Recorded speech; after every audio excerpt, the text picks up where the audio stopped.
Hello नमस्कार good afternoon. I know hardly 24 घंटे बाकी हैं आपके एग्जामिनेशंस के लिए एंड लास्ट में कुछ चीज़ें होती हैं उनके बारे में बात करेंगे। पिछले 3 साल से सिलेबस के बारे में बात किया है, स्ट्रैटेजीज़ के बारे में बात की है, क्या माइंडसेट हो सकता है उसके बारे में बात करेंगे। लेकिन आज थोड़ा सा फिलोसफिकल होगा टॉपिक, क्योंकि मुझे लगता है कि मोर और लेस आप सभी को मैंने अपना अप्रोच बता दिया है कि किस प्रकार से इस एग्जामिनेशन को अप्रोच करना है और किस प्रकार से आप मैक्सिमम रिजल्ट निकाल सकते हैं। अब मैं उस एग्ज़ामिनेशन के बियॉन्ड ये थोड़ी सी बातें करूँगा जो मुझे लगता है कि सही है, मेरे एक्सपीरियंस से मेरे लिए रिलेवेंट थी। एंड कहीं ना कहीं आप लोगों को भी, अगर आप थोड़ा सा लॉन्ग टर्म सोच के देखेंगे तो आपको रियलाइजेशंस होंगी। आपके और मेरे बीच में जो बेसिक डिफरेंस है वो ये है कि एक एग्ज़ामिनेशन का डिफरेंस है, एक एग्ज़ामिनेशन साइकिल का डिफरेंस है। मैं इस साइड आ चुका हूँ तो बहुत सारी चीज़ें मैं क्लैरिटी से देख पा रहा हूँ, एंड आप उस साइड हैं तो ऐसे बहुत सारी चीज़ें हैं जिनके आप आंसर्स ढूंढ रहे होंगे, लेकिन कोई भी कन्विंसिंग आंसर मिल नहीं रहा होगा आपको। उस समय जब आप प्रिपरेशन फेज में रहते हैं तो ऐसी बहुत सारी चीज़ें होती हैं जिसमें आप परेशान होते हैं। आपको ये सोचने में आता है, ये आपको समझ में आता है कि क्या होगा क्या नहीं होगा, एंड सबका जो रूट कॉज होता है वो यही होता है कि अनसर्टिनिटी जो होती है एंड एक सेंस ऑफ अनअकम्पलिशमेंट जो होता है वो बहुत सारे नेगेटिव थॉट्स को बल देता है आपके मन अंतर मन में। तो अब जब मैं उस एग्जामिनेशन साइकिल से निकले हुए बहुत साल हो गए हैं मुझे, तो अब मैं उसको देख पा रहा हूँ तो मैं आपको एग्जैक्टली बताऊँगा कि क्या चीज़ के बारे में आपको परेशान होना चाहिए और ऐसी कौन सी चीज़ें जिनके बारे में आपको बिल्कुल भी परेशान नहीं होना चाहिए, क्योंकि ये टाइम के साथ इरेलीवेंट हो जाती हैं। तो जो पहला थॉट है वो बेसिकली यही आएगा आपको कि रिजल्ट्स, कि होगा या नहीं होगा। देखो, किसी चीज़ में होना नहीं होना, अपॉर्चुनिटीज़ मिलना या नहीं मिलना, ये किस्मत की ज़्यादा बात होती है, एफर्ट की कम होती है। तो जो रिज़ल्ट है आपका होगा या नहीं होगा इसको आप कंट्रोल नहीं कर सकते हैं।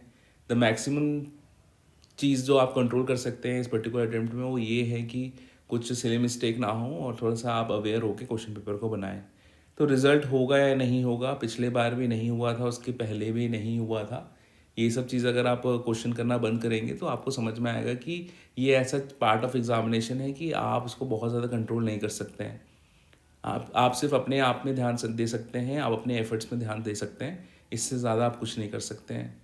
तो आई थिंक जो फेलियर है इसके बारे में सोचना बंद कर दीजिए। दूसरा है डेट इज़ टाइम। हाँ, ऐसे बहुत सारे लोग हैं जो दूसरा सवाल करेंगे कि यार बहुत साल हो गया प्रिपरेशन करते हुए, बहुत ज़्यादा साल हो गया। तो कहीं ना कहीं आप लोग चाह रहे होंगे कि इस एग्ज़ामिनेशन साइकिल का, इस बेरोज़गारी का जो साइकिल है वो कहीं ना कहीं एंड हो। टाइम इसलिए भी हो सकता है क्योंकि आपकी शादी की एज हो गई है, हो सकता है कि आपके बच्चे बड़े हो रहे हो सकता है कि आपकी शादी हो चुकी हो लेकिन अब फैमिली बढ़ाने का प्रेशर आ रहा हो। तो समय ऐसा है कि there is never a perfect time to do anything. ऐसे कई लोग हैं जो 19 साल के उम्र से प्रिपरेशन कर रहे हैं और आज 29 साल के हो गए, फिर भी एग्जामिनेशन क्लियर नहीं कर पाए। ऐसे कई लोग हैं जो उन्होंने 25 साल या 24 साल में स्टार्ट किया था, मेरे जैसे लोग जिन्होंने स्टार्ट किया था प्रिपरेशन एंड उनका सिलेक्शन फर्स्ट या सेकेंड अटेम्प्ट में हो गया था। ऐसे कई लोग हैं जिन्होंने शादी के बाद प्रिपरेशन स्टार्ट करी है और उनकी आज जॉब लग गई है। ऐसे कई लोग हैं जो प्रिपरेशन कर रहे थे लेकिन बीच में शादी हो गई और उसके बाद बच्चे हो गए तो वो प्रिपरेशन अब नहीं कर पा रहे हैं।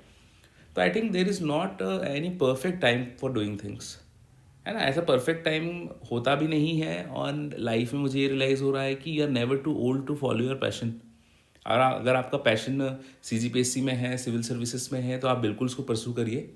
अगर आप किसी पीयर प्रेशर में कर रहे हैं और आपका पैशन कहीं और लाई करता है, जैसे मान लीजिए हो सकता है कि अगर आप 32-33 के हैं और आपको लग रहा हो कि अब मुझे फैमिली बुलाने लेनी चाहिए, कुछ चीज़ें लाइफ में वेट नहीं कर सकती हैं, तो आप वो डेफिनेटली वहाँ पे भी प्रोसीड कर सकते हैं।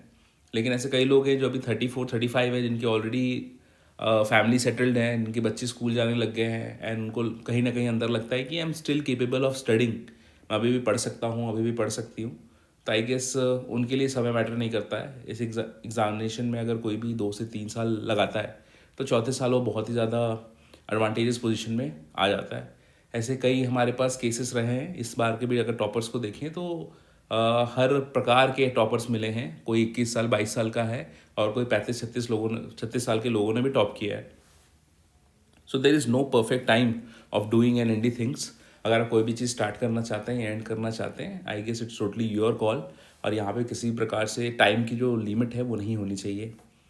तीसरा पर्सनल रीज़न हो सकते हैं कईयों के। पर्सनल रीज़न के बारे में इसलिए बात कर रहा हूँ क्योंकि जब आपका करियर कहीं जा नहीं रहा होता है, बहुत सालों से एक यथास्थिति बनी होती है, तो कहीं ना कहीं एक चीज़ जो रहती है, जो हमेशा हमारे दिलो दिमाग में काबिज़ रहती है, वो ये है कि लेट हो रहा है ना।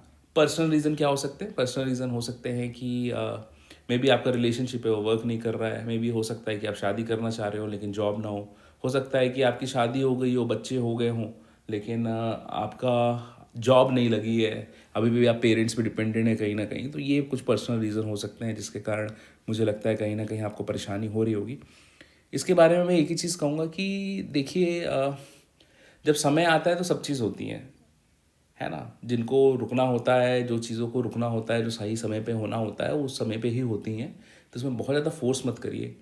अगर आपका कोई गोल है लाइफ में, कोई ऐसे रिलेशंस हैं जो आपके लिए बहुत इंपॉर्टेंट है, तो मेरा जो एक्सपीरियंस रहा है आई वो टोटली टेल कि इसमें ये है कि जो आपके लाइफ में सिग्निफिकेंट चीज़ें होती हैं उनका कोई लेना देना नहीं होता है आपके रोज़गार और बेरोज़गारी से, है ना। एक माँ अपने बेटे से उतना ही प्यार करती है, जो बहन होती है वो हमेशा राखी बांधेगी, रक्षाबंधन आए या ना आए, बड़ा गिफ्ट भाई दे या ना दे। आपके पिताजी हमेशा खुश होंगे आपको देख के। किसी दूसरे का लड़का अगर आईएएस बन जाता है, डिप्टी कलेक्टर बन जाता है, तो आपके पिताजी उसको जाके गले नहीं लगा लेंगे कि आज से तो मेरा बेटा हो गया, मेरे संपत्ति का वारिस हो गया। औलाद औलाद होती है, रिश्ते रिश्ते होते हैं, उनका आपका रोज़गार बेरोज़गारी से कुछ लेना देना नहीं होता है। तो अगर ऐसे कोई सिग्निफिकेंट रिलेशंस हैं आपके लाइफ में जिसके बारे में अगर आप वरीड है कि आपके रोज़गार या बेरोज़गारी से उनको फ़र्क पड़ने वाला है, तो I think it's not that way. आपके जो रिलेशंस है लाइफ में, आपके जो आजू बाजू दोस्त हैं, वो कोई भी आपके पद प्रतिष्ठा या फिर आपका रोज़गार बेरोज़गार देख के नहीं आते हैं। आपका रोज़गार, आपकी चेयर देख के कॉन्टैक्ट्स बन सकते हैं, लेकिन आपकी दोस्ती या रिश्ते नहीं बन सकते। ठीक है, तो अगर आपके कुछ पर्सनल रीज़न इसी डायमेंशंस पे अलाइंड है कि क्या ये चीज़ होंगी या नहीं होंगी, तो लेट मी टेल यू कि जो चीज़ परमानेंट होती है वो परमानेंट होती है, उनका कुछ लेना देना नहीं है आपके रोज़गार या बेरोज़गार से। अगर आपको लग रहा है कि ऐसी कंडीशन आ रही है जहाँ पे ये चीज़ डिसाइड करती है, तो boss let me tell you वो बहुत ही फ्रेजाइल एक सिस्टम है जो बन के रखा है, एंड वो आज नहीं तो कल किसी न किसी रीज़न से टूटेगा ही। ठीक है, तो ये बात है कि आपको पर्सनल रीजंस के साथ ऐसा इकोसिस्टम अपने आजू बाजू बनाना है जो आपके ड्रीम की तरफ, करियर की तरफ आपको पॉजिटिवली मोटिवेट करें और उस पर किसी प्रकार की डेडलाइन इम्पोज ना करें। तीसरी चीज़ हो सकती है, एक सेल्फ इमेज होती है हर किसी की। कोचिंग में गए, स्कूल में गए, कॉलेज में गए, आप बहुत ही ज़्यादा आउटस्टैंडिंग स्टूडेंट हैं। तो अगर आप बहुत ज़्यादा आउटस्टैंडिंग स्टूडेंट हैं तो आपके ऊपर एक एकेडमिक प्रेशर और ब्रिलियंटली परफॉर्म करने का प्रेशर हमेशा रहता है। लेकिन लेट मी टेल यू, आपके सेल्फ इमेज से ना कुछ नहीं हो सकता, you have to work for it. अगर आपने अच्छे से पढ़ाई नहीं करी है एंड आप एक्सपेक्ट कर रहे हैं कि आपको रैंक 1 डिज़र्व करते हैं, आप टॉप 10-20 में डिज़र्व करते हैं, तो it's not going to happen. अगर ज़िंदगी भर आपको लोग गुंडा बदमाश समझते आए हैं और आपने डेडिकेटेडली इस एग्जामिनेशन की प्रिपरेशन करी है, तो फिर भी आपके रिजल्ट्स आ जाएंगे। Nobody can stop that as well. तो आई थिंक जो सेल्फ इमेज है वो एक डिसेंट सेल्फ इमेज होनी चाहिए, लेकिन इस पर बहुत ज़्यादा रिलाई मत करिए। जस्ट नो डैट की चीज़ें प्लान के साथ नहीं जाती हैं। अगर हर किसी की प्लानिंग होती और उसके साथ 100% एग्जीक्यूट होता, तो हम सब CGPSC नहीं दिला रहे होते, हम सब मल्टी मिलियनर्स होते। कई लोग एक्टर होते, कई लोग म्यूजिशियन होते, कई लोग मॉडल होते, कई लोग व्लॉगर होते, कई लोग दो देश दुनिया घूम रहे होते, कई लोग स्पेस में चले गए होते, कई लोग US में सेटल हो जाते, कई लोग हो सकता है कि क्रिकेट खेल रहे होते, स्पोर्ट्समैन होते, एथलीट होते। तो जो चीज़ें हैं, हाँ, हमारे बैकग्राउंड के कारण, हमारे जेनेटिक्स के कारण, हमारे सोसाइटल प्रेशर के कारण they never work out the way that we want to. तो आपको एक फॉल्स सेल्फ इमेज को चेस करने का कोई मतलब नहीं है। आप रियलिस्टिक रहिए। आप जिस जिस फील्ड में एफर्ट डालेंगे वहाँ पे रिजल्ट मिलेंगे। कभी छोटा मिलेगा, कभी बड़ा मिलेगा, लेकिन ट्रस्ट मी, जब तक आप वर्क नहीं डालेंगे तब तक आपकी कोई भी सेल्फ इमेज अकेले आपका प्रोग्रेस लाने के लिए मदद नहीं करेगी। नेक्स्ट, कॉन्फिडेंस, क्योंकि डेफिनेट सी बात है, इतने सालों से आपने बहुत सारे एग्ज़ाम दे रहा है तो कॉन्फिडेंस हिला होता है कि फिर से देना पड़ रहा है। लेकिन let me tell you, confidence हमेशा हार्डवर्क से आता है। अगर आपने बहुत अच्छे से मेहनत करी है पिछले साल भर में, पिछले 6 महीने 7 महीने में आपने वो सारी चीज़ सुधारी है जिससे आपका रिजल्ट आ सकता है, तो आपका कॉन्फिडेंस आएगा। तो जस्ट रिमेंबर कि आपने पिछले अटेम्प्ट में जो गलतियाँ करी थी उससे आप कितने आगे आ चुके हैं। पिछला वाला आपने ऑलमोस्ट कोचिंग के साथ पढ़ते हुए और 2-2 घंटे सेल्फ स्टडी से निकाला था। पिछले 8 महीने आपने 2400 घंटा सेल्फ स्टडी में डाल दिया है, तो डेफिनेटली आपका कॉन्फिडेंस हाई रहेगा। तो confidence only comes from hard work and ultimate confidence only comes जब आप अपना नाम PDF में देख लेते हैं. सो इसमें बहुत ज़्यादा रॉकेट साइंस नहीं है. मैंने ऐसे बहुत कॉन्फिडेंट लोगों को अंडर कॉन्फिडेंट और डिप्रेस होते हुए देखा है, और ऐसे बहुत ही अंडर कॉन्फिडेंट लोगों को जैसे जैसे रिजल्ट आते गया है ना, उनको कॉन्फिडेंस गेन करते हुए भी देखा है. सो ये बहुत बड़ा खेला नहीं है कॉन्फिडेंस का. जैसे जैसे रिजल्ट आते जाएगा कॉन्फिडेंस आते जाएगा. अगर आप अंडर कॉन्फिडेंट फील कर रहे हैं तो जस्ट रिमेंबर, जैसे आपका प्रीलिम्स क्लियर होगा आप मेंस के लिए बहुत ज़्यादा मोटिवेटेड रहेंगे. ठीक है, चलिए कल की तैयारी करनी है तो सबसे इम्पॉर्टेंट है कि पहला आप ठीक से नींद ले. And what do I mean by कि आप ठीक से नींद ले. देखो भाई, हाँ अभी रद्द जगह करने का कोई मतलब नहीं है. जितनी प्रिपरेशंस हो गई थी तो वो हो गया था. सिंपल सा लॉजिक आपको दिमाग में ये रखना है कि 10,000 क्वेश्चन 20,000 क्वेश्चन पॉसिबल है. अगले 3 घंटे में आप ज़्यादा से ज़्यादा 1,200 क्वेश्चन या फिर 500 क्वेश्चन का प्रिपरेशन कर सकते हैं. एंड उसमें बहुत कम चांसेस है कि वो 500 क्वेश्चन में से जो लाखों क्वेश्चन सेट हो सकते हैं पॉसिबली वो फंस जाए. तो बहुत ज़्यादा एफर्ट करने की ज़रूरत नहीं है. सिंपल सा जो बेसिक आपका रिवीजन शेड्यूल आपने बना के रखा होगा आखिरी मोमेंट में देखने के लिए, उसको देख लीजिए एंड टाइम पे सो जाइए. जितने भी दस्तावेज जमा लीजिए, आधार कार्ड, रोल नंबर, ये हो गया, जो भी जिस भी प्रकार के दस्तावेज आपको चाहिए उस एग्जामिनेशन हॉल में एंटर करने के लिए, उसको अभी से check, double check, triple check कर लीजिए एंड एक प्लास्टिक के फोल्डर में रख लीजिए. जो भी पेन है आपको चाहिए, 1 प्रकार का, 2 प्रकार का, 3 प्रकार का, ब्लैक बॉल पॉइंट पेन आप रख लीजिए. ठीक है, ताकि लास्ट मिनट में पैनिक ना हो. सुबह पता चल रहा है कि आधार कार्ड ही नहीं मिल रहा है. ठीक है, अगर आधार कार्ड नहीं है तो कोई और आइडेंटिफिकेशन कार्ड से हो जाएगा. देखिए बहुत ज़्यादा इंटरैक्ट करने के लिए, बात करने से बचें. अपने 2 पेपर 1 और पेपर 2 के बीच में टिफ़िन ले जाइए एंड घर का बना हुआ खाइए. अगर आप PG में रहते हैं तो अपने मेस वाले को बोल देंगे छोटा सा टिफ़िन पैक कर दे. एक बॉटल लेके जाएंगे, है ना. अगर आप पानी नहीं पीते हैं तो कहीं ना कहीं आपको चक्कर टाइप का आएगा. एंड आप क्योंकि आप 2 घंटे लगातार उस पेपर को देख रहे हैं तो कहीं ना कहीं आंखें भी स्ट्रेस आउट होती हैं. तो please keep a water bottle with you.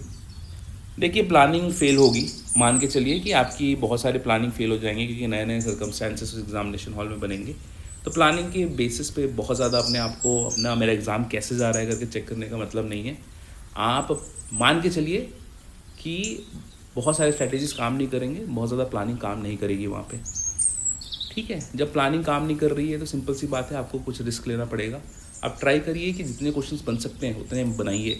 अगर आपसे 65 क्वेश्चन बन रहे हैं तो मैं आपसे यही सजेस्ट करूँगा कि 10% एक्स्ट्रा क्वेश्चन में मार्क करने की कोशिश करिए.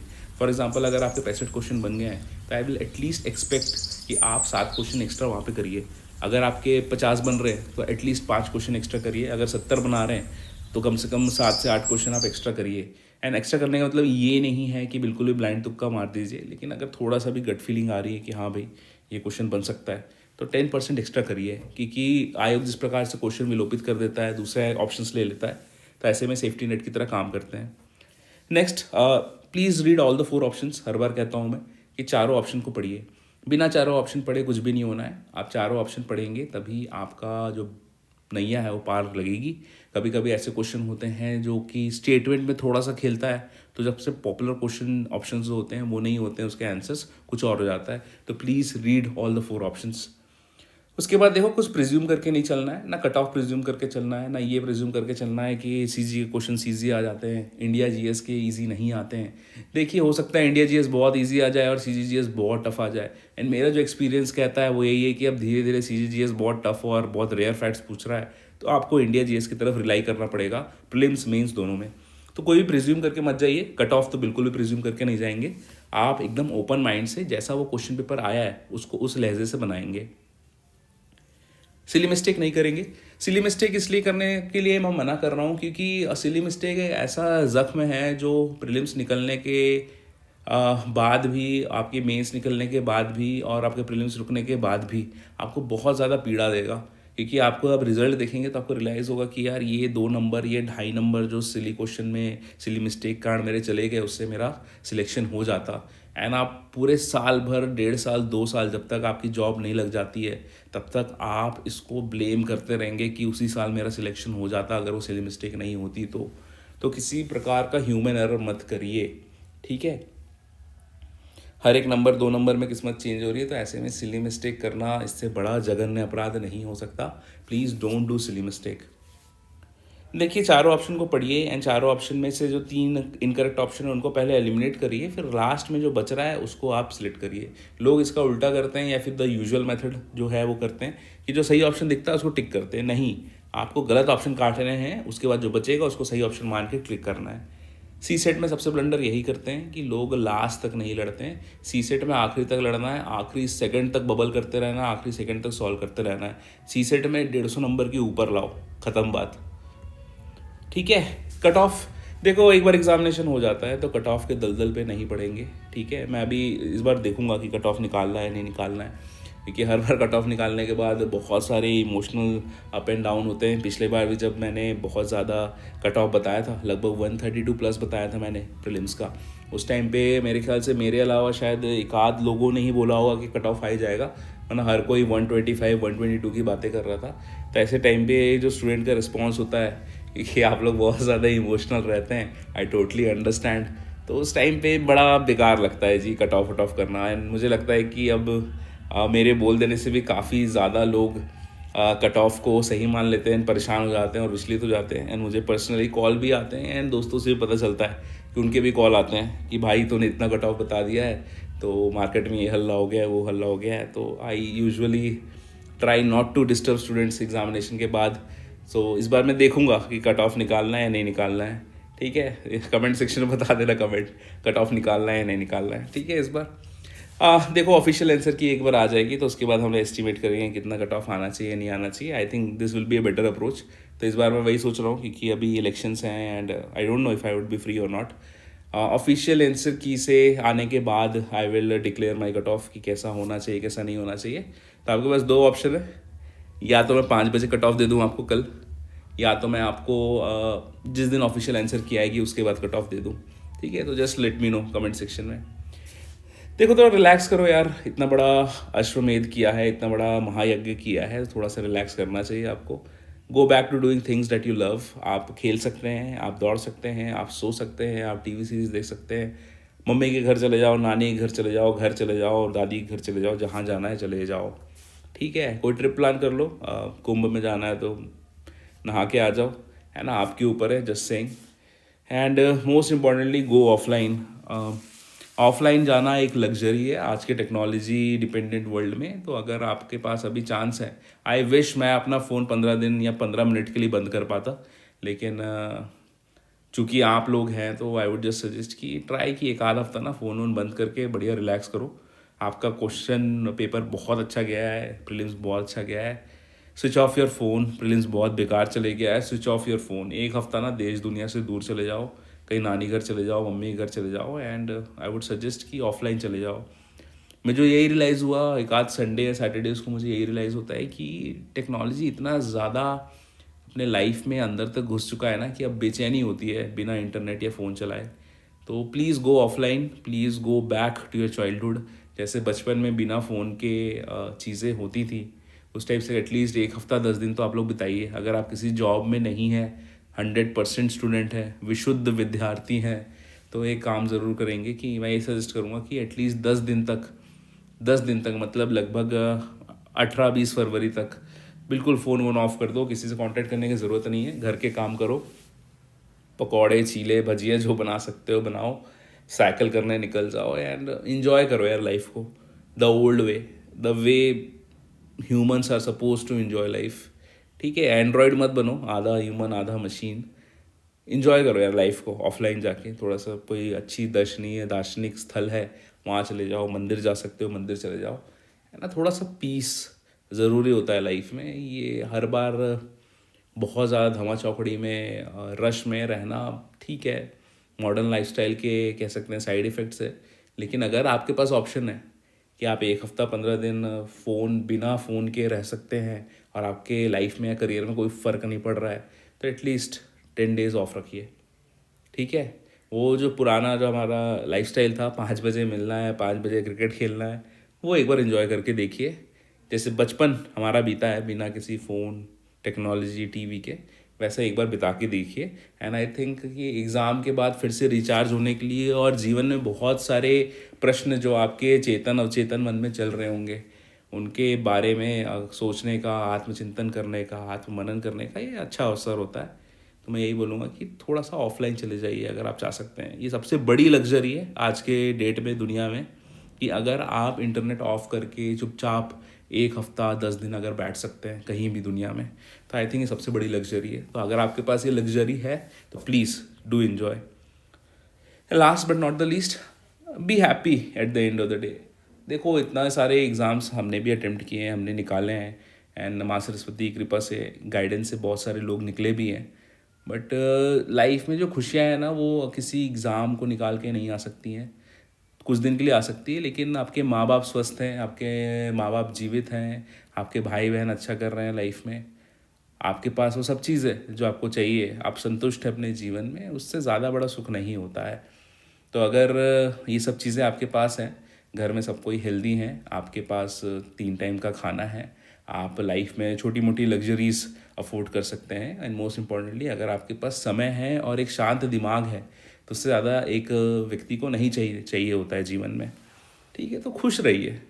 अपना पूरा पहचान, अपना पूरा एफर्ट अपने लाइफ में, आपके माँ बाप के द्वारा जितना भी एफर्ट डाला गया है आपके लाइफ में, उसके लिए थोड़ा सा थैंकफुल होइए। एंड जस्ट बिकॉज एक एग्ज़ाम थोड़ा सा ऊपर नीचे चले गया, जो कि हर साल अब 2000-5000 लोग का जाता है, तो आई गेस उसके आधार पे ये पोर्ट्रे कर लेना कि भाई मेरा जीवन ही सफल नहीं हो रहा है, ये बहुत ज़्यादा अतिशयोक्ति हो जाती है। तो खुश रहिए, मस्त रहिए, अपने घर वालों के साथ टाइम बिताइए, है ना, फ़ोन मोबाइल से दूर रहिए, एंड जितना हो सके प्रकृति की गोद में जाइए, एंड सोचिए लाइफ में कि क्या कर रहे हैं, क्या नहीं कर रहे हैं, मैं क्या चीज़ अच्छा कर रहा हूँ, नहीं कर रहा हूँ, क्या चीज़ें बेहतर हो सकती हैं, है ना। और एक पॉजिटिव अप्रोच के साथ एक बार और स्टार्ट करिए। अगर प्रीलिम्स निकल जाता है तो मेंस के लिए स्टार्ट कर लीजिए, और अगर प्रीलिम्स नहीं निकलता है तो थोड़ा सा रुक के मेंस के लिए स्टार्ट करिए। लेकिन अब नेक्स्ट फेज़ आएगा ही, वो है मेंस का, और उसके पहले मेंस बहुत ज़्यादा एनर्जी खींचने वाला पार्ट है इस पर्टिकुलर एग्जामिनेशन का। तो इन सब के बीच में आपका खुश रहना बहुत ज़रूरी है। दोस्तों के साथ मिलिए, घर वालों के साथ मिलिए, घर में कोई पेट है तो उसके साथ खेलिए, कभी जल्दी उठिए। लाइफ में हो सकता है पढ़ाई के चक्कर में नहीं हो पा रहा होगा, लेकिन जल्दी उठिए 5 बजे। जो मैंने लाइफ में एक चीज़ कर ली है क्रैक, अब मुझे धीरे धीरे समझ में आ गया है कि जितने भी ओल्ड एज और रिटायर्ड लोग हैं ना, ये लोग हैं जीनियस लाइफ में अपने। एंड इनकी जो दिनचर्या होती है, 3:30-4 बजे उठ जाना, वॉक पे चले जाना, है ना, धूप सेकना, 10 बजे सो जाना, है ना, खाना खाना, बढ़िया टीवी देखना, देश दुनिया के बारे में चर्चा करना दोस्तों के साथ, एंड फिर जल्दी सो जाना। I think this is luxury. ये लग्जरी है लाइफ की। एंड अगर आपके घर में कोई सीनियर सिटीज़न है, कोई वृद्धजन है, तो उनकी जो लाइफस्टाइल है ना, वो लाइफस्टाइल जी के देखना इस बार, तो ये मज़ा आएगा आपको। तो I think be happy, I wish you all the best. बहुत सारे एफर्ट्स हैं आप लोग के साथ, मेरे भी, आपके टीचर्स के भी, आपके पेरेंट्स के भी। एंड माँ सरस्वती से मेरी यही दुआ है कि आप जितना डिज़र्व करते हैं, आप जिस चीज़ के योग्य हैं, आपको उतना ही मिले, सटीक एकदम उतना ही मिले, ना उससे कम मिले ना उससे ज़्यादा मिले, है ना। आप सब हमारे स्टूडेंट्स हैं, लगभग 25-30-50 हज़ार, I don't know, 1-1.5 lakh students होंगे शायद मेरे। लेकिन रियलिटी यही है कि 2,000-3,000 लोग ही इस बार मेंस लिखेंगे, एंड 97%, 98% लोग शायद नहीं लिख पाएंगे इस बार मेंस। तो मेरी भावनाएं तो चेंज नहीं होती आप लोगों के लिए, आप पहले भी मेरे स्टूडेंट्स थे, अभी भी स्टूडेंट रहेंगे। बहुत ज़्यादा प्रेशर मत लीजिए लाइफ में, रिलैक्स करिए। एक जो शांत दिमाग है ना, वो इतना अचीव कर सकता है कि उसकी कोई हद नहीं है। मेरे लाइफ में भी जब मेरा दिमाग अशांत था तब मैं बहुत कुछ अचीव नहीं कर पाया, लेकिन जब एक कामनेस आई, एक फोकस आया, तो उसमें चीज़ें बहुत आसान लगने लगी और समझ में आने लगी। तो आई जस्ट विश कि वो जो कामनेस है और जो फोकस है, आप ना अनलॉक करेंगे। थोड़ा शोर शराबे से दूर हटिए, फोकस करिए। कल का 2 घंटा प्लस 2 घंटा, इन 4 घंटे में अपनी 100% जो एनर्जी हो सकती है फोकस करिए, ठीक डिसीजंस ले लिए, एंड जस्ट एक्सेप्ट करिए कि आप इंसान हैं एंड आपसे हो सकती है गलती हो जाए। ठीक है, लेकिन आप ट्राई करिए कि आपसे गलती ना हो, आपके बेस्ट नॉलेज में आपसे जो गलतियां हो सकती हैं वो सब अवॉइड करिए। एंड बाकी सब किसी ईश्वर परमात्मा या फिर किसी सुपर पावर पे आप बिलीव करते होंगे तो उसको छोड़ दीजिए, है ना। नियति जैसा चाहेगी वैसा होगा। अगर उनका चाहना ये है कि इस बार होगा तो अगेंस्ट ऑल ऑड्स भी होगा। अगर आपका सोचना ये है कि इस बार शायद मुश्किल होगी, तो हो सकता है कि आप लाख एफर्ट डाल लें, सब कुछ सही कर लें, फिर भी लास्ट मोमेंट में कोई चीज़ ख़राब हो जाए। ठीक है, आपने मेहनत कर दी है, अपनी एनर्जी फोकस करिए। कल 2+2 4 घंटे पूरी अपनी एनर्जी फोकस करिए एंड जस्ट उसको एक सपने की तरह भुला के अगले 10-15 दिन आप लाइफ एंजॉय करिए अपने और अपने प्रिय लोगों के साथ। ठीक है, all the best from my side. माँ सरस्वती जिसको जितना मिलना चाहिए उतना दे दे, ना ज़्यादा दे ना कम दे। एंड मेरी